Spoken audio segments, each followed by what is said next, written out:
10.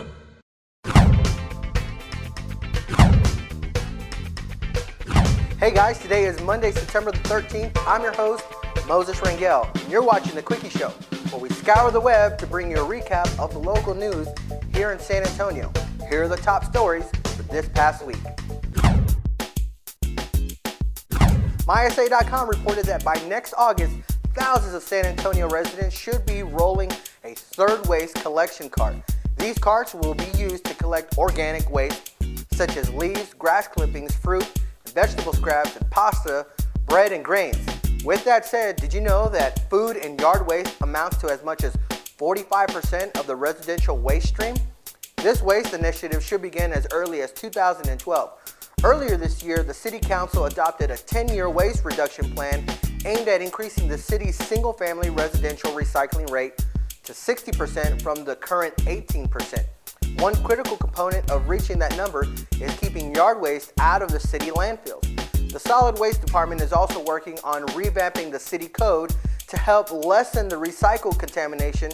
23% of the city's recycled collection is contaminated. In Austin, it's 11%, and in Seattle, it's only 2%. For more information on your garbage or brush collection, you can contact Solid Waste Management at sanantonio.gov/SWMD. The San Antonio Business Journal reports that San Antonio Federal Credit Union is partnering with Solar San Antonio on its Bring Solar Home campaign. Bring Solar Home is designed to encourage local commitments to solar power and to educate the community on the benefits of solar energy. San Antonio Credit Union has announced that it will offer financing for solar-related home improvement loans. The credit union will be taking solar home improvement loans applications for residents located in San Antonio and in Houston. To learn more on how you can promote alternative energy use and lower your energy costs, visit solarsanantonio.org, or you can stop by any one of the 19 San Antonio Credit Union locations.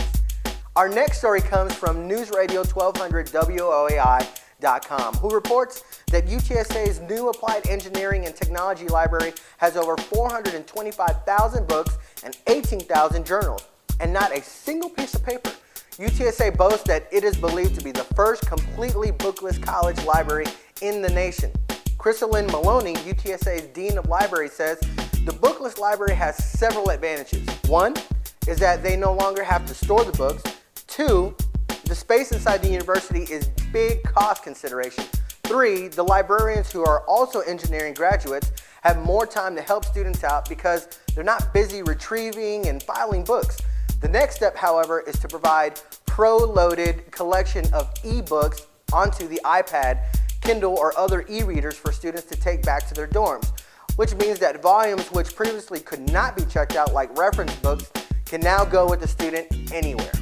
In more news, KTSA 550 reports that Mayor Julian Castro is one of 4 members of an official presidential delegation traveling to Mexico for the 200th anniversary of Mexico's independence from Spain. The one-day visit will conclude with a dinner hosted by Mexico's President Felipe Calderón.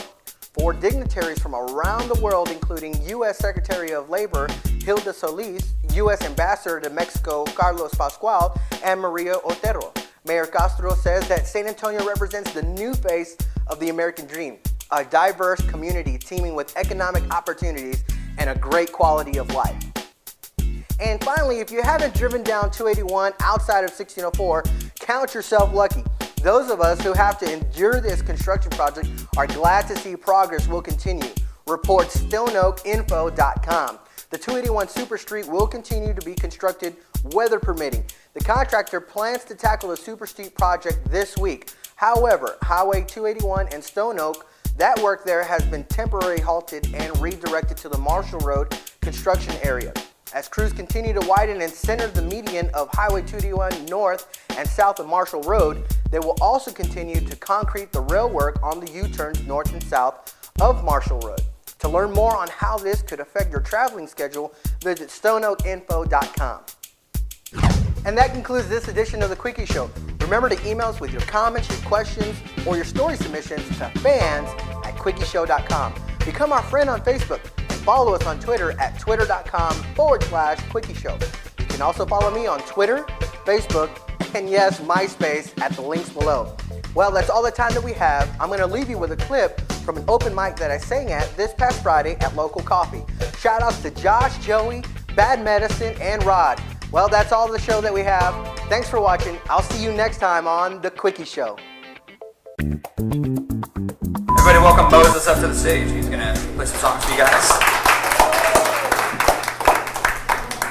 My hope is that I'll see you soon again. Wrapped up in my arms, I wish that time would just stand still. But you're so what I need to me, the world.